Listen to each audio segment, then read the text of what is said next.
What's up, everybody? We're back with another edition of Everyday Hoops. Hope you guys are having a good one. Today's video, we're going to be looking at the rookies in the 2023 NBA draft class. Just doing a little check-in. Early in the year, about 20-ish games in the NCAA tournament just wrapped up. And yeah, we're going to be looking at some of the rookies in this class and seeing how they're doing. Some good, some bad, some overachieving, maybe underachieving, stuff like that. We're going to talk all about that here in today's video. Thank you guys for the views on the videos in the shorts recently. I really appreciate it. If you do like the content around here, consider subscribing, like, turn notifications, it's also like that. I'd really appreciate it. Really upset a lot. We're almost at 400 subscribers. We're literally like probably one or two away at the time we're recording this video. So if you like the content, hit the subscribe button. I really appreciate it. It means a whole lot to me. Like my Twitter, TikTok, stuff like that in the description down below. And yeah, I don't waste any more of your time. Let's get right into it. So we're gonna go in different like sections and stuff like that throughout this video. But first, we're gonna start with the top 3 players that are picked in the 2023 draft class. Starting with, of course, the #1 overall pick, Victor Wembanyama. So Wemby, of course, came into the NBA by one of the most hyped up prospects in NBA history, maybe. So far with the Spurs, he's played in 20 games, averaging 19 points, 10 rebounds, 2 assists, a steal, and 2.7 blocks per game, while shooting 43% from the field, 25% from 3, 81% from the free throw line. The Spurs are 3-17 or 3-18, I think I want to say. They've lost 16 games in a row. Not looking great, but this is just about personal players, not teams. All right, well, maybe a little bit about teams, but mostly about the players. Wemby, so far, I mean, you can see why he's one of the top rated prospects, you know?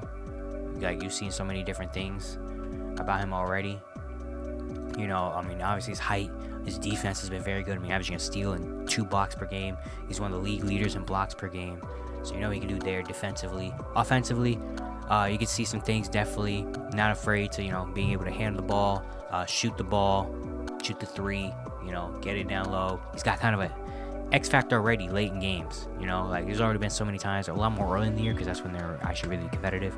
But when he, like, late in the game, it's like, all right, give me the ball, let me, you know, help get this team wins. You know, he's doing that. So I like that he has that kind of it factor and X factor and wanted to be the guy to win them games late, you know, already. Definitely still a lot of work to be done. Obviously, you can definitely tell he needs to get a little more stronger, fill out his body a little bit more. Definitely a lot of times where strength kind of hinders him a little bit. And also, just the Spurs in general, they don't really have a true table setter point guard. Like Jeremy Sohan's been running the point guard, and he's been all right. He's had some good games here and there, but you could tell he's not going to be a true point guard. Trey Jones is good too, but he's not an elite starting point guard. He's a good backup point guard, but I don't know if he's a starting level point guard. They just don't really have a lot of, you know, guys that can put him in the right position, in the right place. You know, I mean, he's 7'4". It shouldn't be hard to really, or it should be easy. He should be getting easy shots. He shouldn't be shooting 43% from the field. You know, there's a lot of games where he's shooting like 8 for 20, 4 for 13, stuff like that. But it's really because, again, the Spurs don't really have any table setters, you know, so there's kind of a lot of their offense is just give the ball to Wemby. When Wemby does get the ball, it's usually like in the post or on the wing, and he's got to just make something happen, you know, and he's not really ready for that yet. He's not consistently doing that yet. He could do it sometimes, but he can't consistently do it yet. And a lot of the players also are just throw it up to him. A lot of the plays are just like, we don't have anything, just throw it at the rim, and maybe he'll go get it, and he does get it a lot of times, and then a lot of times he does get fouled for it. But yeah, definitely still a lot of work in progress with Wemby. Obviously, we didn't expect him to come in and, you know, average 25 points per game or something crazy like that, or at least I didn't. But, you know, he's definitely shown some things. He had a 30-point game against the Suns. That's his best game of the year so far of his career. But yeah, when the Spurs keep building out this team, you know, he's gonna look a lot better, obviously. But you could definitely see why, you know, he was as hyped up as he actually was. Next, #2 overall pick, Brandon Miller, the Charlotte Hornets. Brandon Miller so far in 18 games with Charlotte, he's averaging 14 points, 4 rebounds, 2 assists. He's shooting 44% from the field, 40% from 3, 81% from the free throw line. And he's been kind of surprising to me. You know, of course, #2 overall pick, a lot of people were debating between him and Scoop. People thought Scoop was a better prospect and all that stuff. Brandon Miller, of course, he didn't have a great summer league and a great preseason. People were like, oh man, here we go again. Charlotte got the wrong guy. But Brandon Miller's actually been very, very good for the Hornets so far this season. You know, he's really fit in well. You know, like he's had some good games. He's been hitting shots, shooting 40% from 3. The mid-range even, they give him sometimes. He's been getting to the mid-range.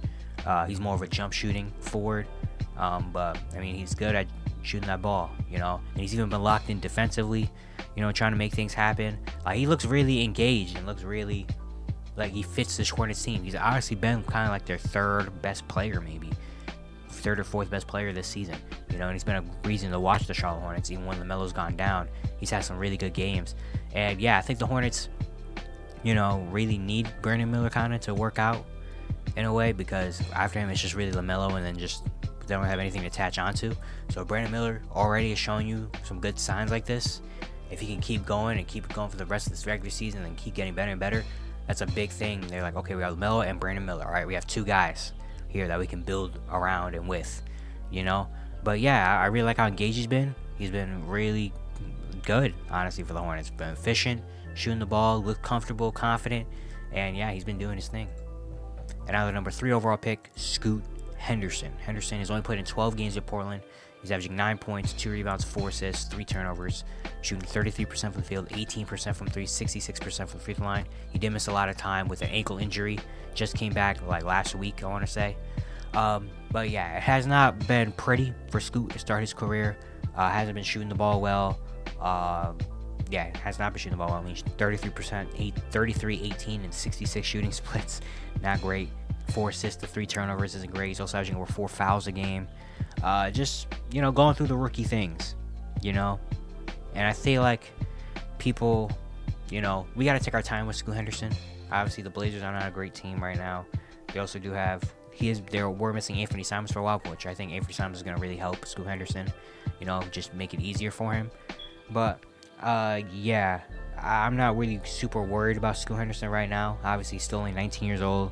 He's in his first 2 months of being an NBA player. He missed a lot of games too. He's just going through, and I feel like when we think about rookies adjusting to the league, point guard is probably the toughest position to adjust to, because that's kind of like the main guy. You're gonna have the ball in your hands a lot.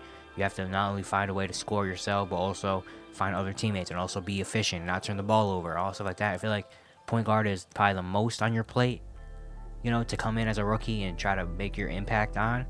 So I'll give him a little leeway at that.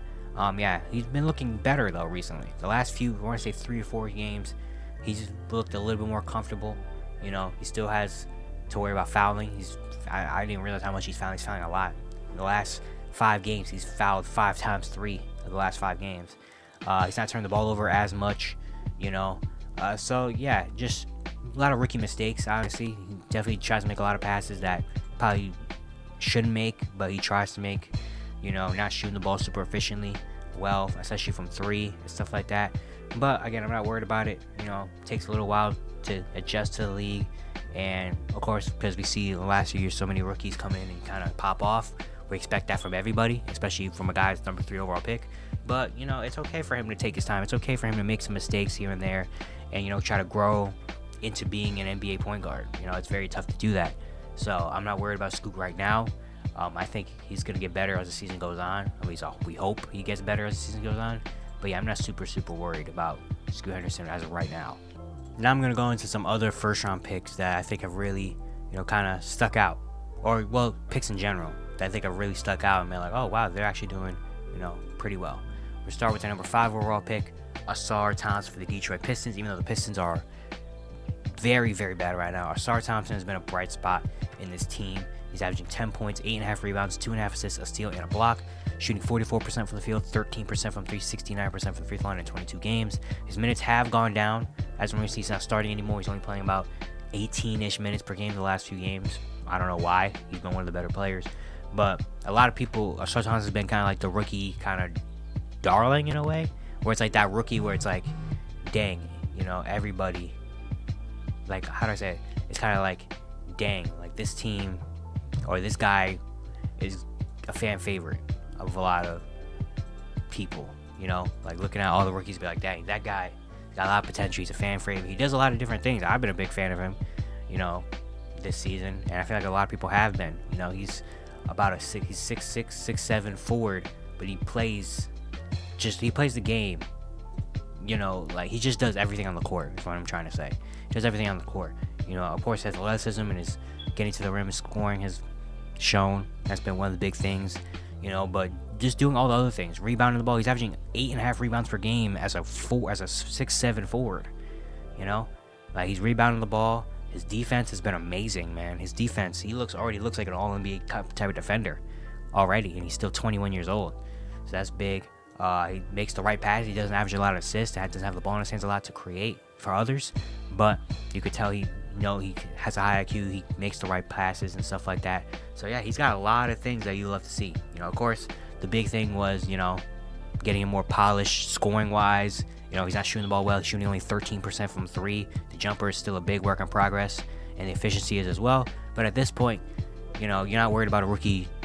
As a rookie, you're not worried about him shooting 50% from field or anything like that. You just want to see some good things out of him, and Assael Thompson has shown you so many good things and show why he could be a really, really good player, especially if he can impact the game without having to go score 20. You know, those are big players. He could be a guy that can score 20, but he doesn't really need to impact the game. He can do other things. He can rebound the ball for you. He can defend the other team's best player, do all the stuff like that. So yeah, Assael Thompson has been really like him. Really like Assael Thompson, you know. Another guy I want to talk about, Bilal Coulibaly. He was the 7th overall pick in this draft, one of the youngest players in this draft. He's shown some things as well, even though he doesn't have the numbers like a lot of other rookies do. And the Wizards also feel like a lot of people don't really watch the Wizards, because why would you watch the Wizards?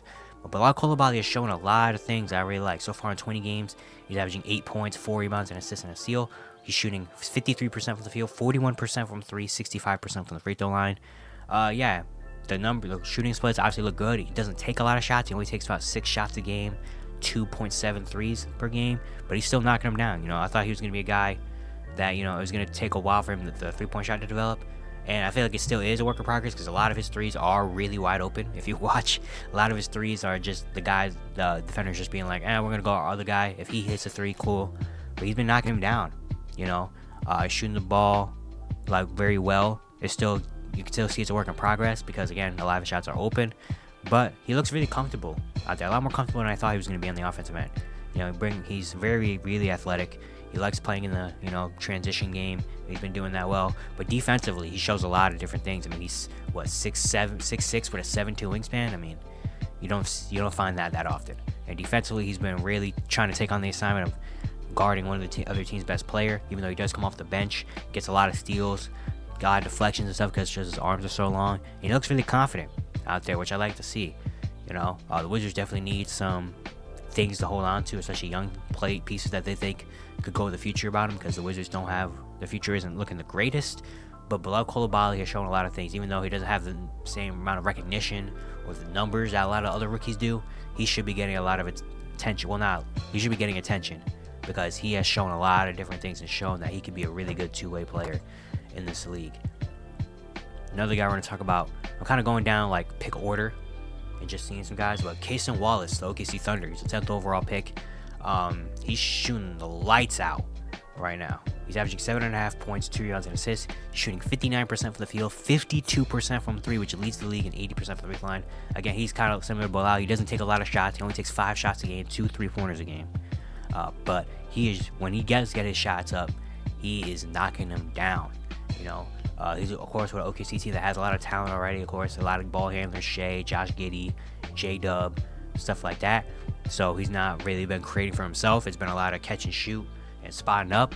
But hey, you need that on OKC team, or on any team. You need that. And for Cason Wallace to already come in and be that spot up guy and shooting the ball efficiently like that, it's great. And we know about his defense. That's one of the big things coming into the league. It was that his kind of dog mentality, especially on the defensive end. He's been doing that, but he's been knocking it down, man. He's been knocking it down, and he's only been getting more and more minutes per game, and he's going to be a fixture on the OKC bench if he could just keep knocking it down like he's been doing. Let's go to the number 12 overall pick, Derek Lively from the Dallas Mavericks. So far, he's averaging 8.7 points, 7 rebounds and assists, and over 1.5 blocks, shooting 73% from the field, 59% from the free throw line. He's caught on a lot quicker than expected. You know, he was like a one and done at Duke, number one like high school player in his class, went to Duke, didn't have crazy stats, but showed a lot of impact.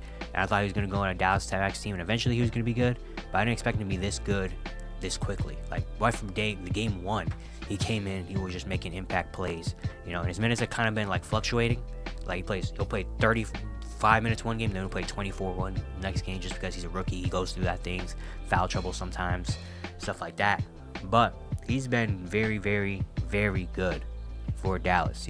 He's a big body center, shoots efficiently, shooting 73% from the field because all of his shots are like put back layups and pick and roll dunks and stuff like that. And he's defending very well, averaging over 1.5 blocks per game, just doing all the little things that centers do. And that's why the Mavericks drafted him, to be kind of a younger version of a center that can play with Luka and Kyrie, and they can get easy blocks and dunks and stuff like that. And he's been filling that role very, very well already.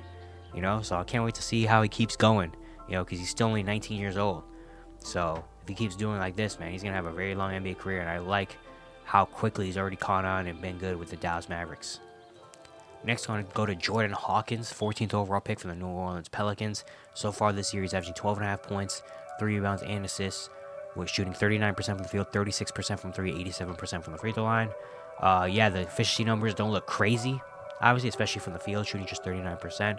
But he's been filling a big role the Pelicans need, especially with all the injuries problems they went through. At the beginning of the year, he came in and kind of got a lot more minutes and was starting games a lot quicker than I think a lot of people thought.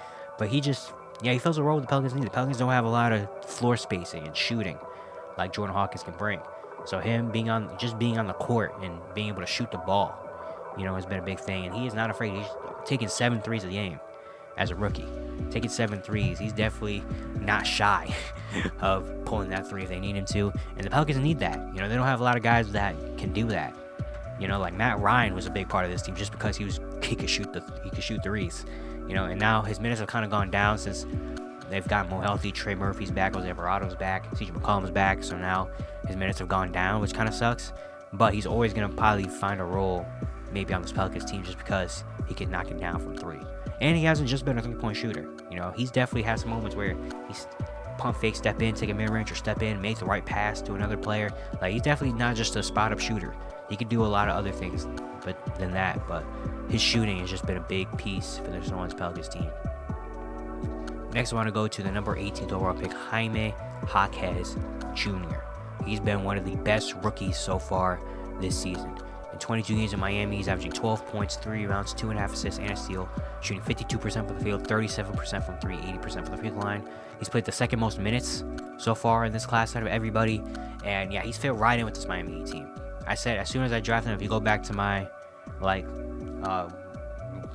draft grade video, I was a big fan of this pick for Miami, Jaime Hawkins. I thought he was going to be a very good piece to this team, and I thought he could be a rookie that could come in and find a role for this team, and he has, and he's done a lot more. He's already come in, fit in. Again, he's played the second most minutes out of any rookie in this class already. He's played a lot of the fourth quarter minutes. Like, the last few games he's been playing like 32, 33 minutes, just because he fits that Miami Heat team so well. He's a 4-year guy, 22 years old as a rookie, kind of high IQ guy, knows where to be, knows what his role is already, and he's coming to fit that role very well. Being post forward position, they run plays for him sometimes, like getting in the post and scoring. He can do that. The 3 ball has been, hitting 37%. He doesn't take a whole lot of them, but when he does, he's knocking him down. Makes the right plays, passing wise, defensively, he's holding his own. Like, he's just doing all the things Miami Heat need him to do. He's excelling at it. And so, yeah, seeing him come in already and make an impact just shows how great of a basketball player he is. And he's going to be a big part of this Miami Heat team. I really like seeing what Jaime has done already, Next, I want to go... After that, now I want to talk about a few more guys that maybe haven't been like the top tier great of the class, but I've still found roles with the teams and it's still been pretty good. We're starting with the number 16 pick, Keontae George. He was, for the Utah Jazz so far. He's played in 22 games, starting in 14 of them. He's averaging 10.5 points, 3 rebounds, 5 assists, shooting 34% from the field, 30% from 3, 76% from the free throw line. The shooting has not been great so far for Keontae George. Even though he came into kind of college and to the NBA as kind of like a bucket getter. That was more of his role, was just like go get buckets, but also could be a ball handler, maybe be a little bit of a point guard on the side. But it's actually been the opposite as he's come to the NBA. He's been more of a point guard, and the buckets haven't really been there. At Baylor, he's more of a 2 guard that could be a point guard if you needed him to, but he's more about going to get his own. But he also could make the right play if you need him to. But it's been the opposite. he hasn't been shooting the ball well, so he's kind of turned into being a point guard that could score a little bit if he wanted to. And it's been really good. Utah, of course, they don't really have a lot of point guards. All their guards are like Con Sexton, THT, Jordan Clarkson. Guys that are not really point guards. They're more, I want to go get my own bucket type of guards. And Keontae George is like that too.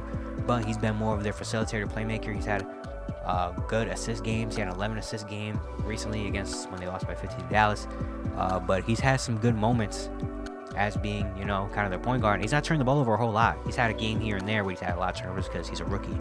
But he's averaging 5 assists to 2 turnovers. That's not bad for a rookie, And so, yeah, once the shooting kind of clicks and gets on track, he's going to be a really big piece of this Utah Jazz team and a really good player in the future. I'm a big fan of Keontae George, and I think he's going to really work out in Utah. He's going to be one of their guys for the future, and he's already shown a lot of good signs early on of, adapting to, what the team needs.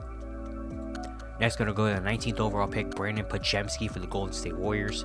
So far in 16 games, averaging 7 points, 4 rebounds, and 2 assists. Shooting 45% from the field, 43% from 3, 66% from the 3rd line.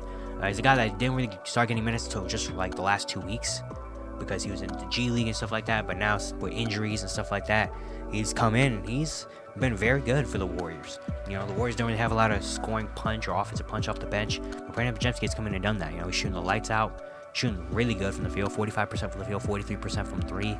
That's really good for a rookie. I feel like every time I see him shoot, he's knocking it down. And he's just a high IQ, kind of smart rookie that fits the Warriors. He can shoot the ball. He makes the right plays. Defensively, he's going to be locked in. Even though he's not the biggest guy, he's going to lock in defensively. He rebounds the ball very well for being, a 6'5" guard. He gets in there and rebounds well, makes the right plays. Just kind of has been fitting the Warriors system early. And he's been getting more and more minutes as time's gone on. The last 4 games, he's playing over 20 minutes per game. He played 37 minutes against the Clippers, 31. Actually, the back-to-back games against the Clippers, he played 31 and 37. He's played 21 minutes, 23 minutes. Like, he's getting more minutes now and kind of becoming a little bit of like a big, like a fixture in the rotation for the Warriors, just because he's been able to knock shots down and make right plays. That's all the Warriors really need from him. Next, going to go to the number 25 overall pick, Marcus Sasser for the Detroit Pistons. So far, he's averaging 7 points, a rebound, and 2 assists, shooting 46% from the field, 39% from 3, 100% from the free throw line. He was hot early. As of recently, he hasn't been getting as many minutes because he did get hurt. He hasn't been getting as much playing time. But he's a guy that I was a big fan of. If you go watch back my mock drafts and even before like my big boards in the draft a while ago before the draft started, I was a big fan of Marcus Sasser. Big fan of Marcus Sasser. I didn't think he was going to be a first-round pick, but I thought he was going to be a good second-round pick, kind of 4-year college guy that maybe could make something happen in the NBA and be a guy that comes out of nowhere and be like, oh, shoot, this guy actually found a role for himself. And he was a first-round pick, and he's found a role for himself a lot earlier than I thought. I did not expect him to come out right from the get-go and be like one of the better players for the Detroit Pistons. He's kind of an undersized 6'2" guard that plays more like I want to get my own buckets and defend. Kind of like one of those undersized scoring guards.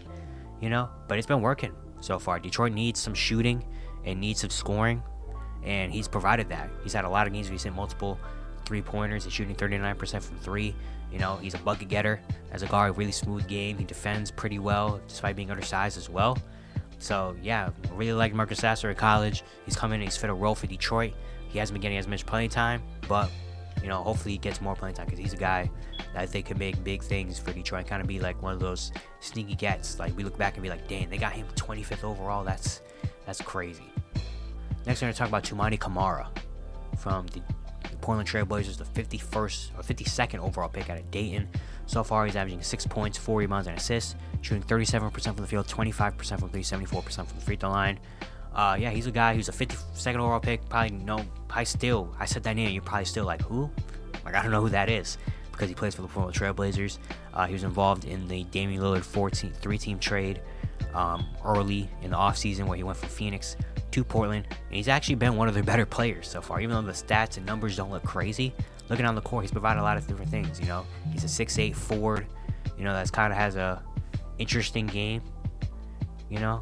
Like, he can handle the ball well, he can defend well, he can pass the ball well for a 6'8" forward, kind of like a point forward-ish that can also knock down shots, even though the shooting stats don't look crazy. And as of recently, he has not been shooting the ball super well in the last 4 or 5 games, but he just makes good impact plays. On the defensive end, he's kind of like a pest, a little bit. Guards a lot of different positions. Yeah, he's been a very solid player. He's played a lot of minutes for Portland, and he's been very solid for them. He's shown like maybe he could be a little bit of a draft steal late in the second round that could come in and be like a good quality role player for the next few years for Portland. Yeah, after that, there's been a couple other guys that have done some things. You know, Anthony Black for the Orlando.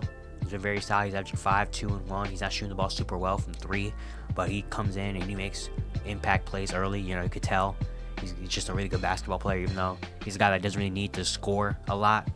You know, have the ball in his hands to make impact plays. You know, he's a good defender. You know, does the little things here and there that I like to see. Julian Strawther from the Denver Nuggets. He's not shooting the ball super well, and he's not been super consistent, but he's had some moments where he's come in and made some good things happen. Andre Jackson Jr. from the Milwaukee Bucks. He was a second-round pick out of UConn. He plays once in a while. He's a good defender, you know, kind of like a connector type of piece as well. But yeah, after that, there's a lot of other rookies that haven't really played a whole lot. A few top 10 picks. Amen Thompson, he's been injured. He's only played a couple games. Joyce Walker hasn't played that much. Taylor Hendricks just started playing like this week. But yeah, there's still a lot of time to go. We're still only like 20 games into the season, so none of this is really like definite in place. You know, there's a lot more rookies that haven't really gotten an opportunity yet that are probably not going to get it until late in the year or stuff like that. And there's a lot of guys that are playing good now, maybe not going to be playing good late in the year. A lot of guys that aren't playing good now that could be playing really good, you know, at the end of the year. But yeah, just a little rookie check-in just to see 20 games in how these guys have been doing. And it's been well. You know, a lot of good basketball players in this class, a lot of guys that have really been fitting roles that teams need, and when the opportunities come to them, they've taken advantage. But yeah, that's going to be it for today. Hope you guys enjoyed. Once again, if you enjoyed the content, consider subscribing, like, turn notifications, do all stuff like that. I really appreciate it. Really upset a lot. Again, we're almost at 400 subs, so if you could hit the subscribe button, really mean a whole lot to me. And yeah, I'll see you guys tomorrow.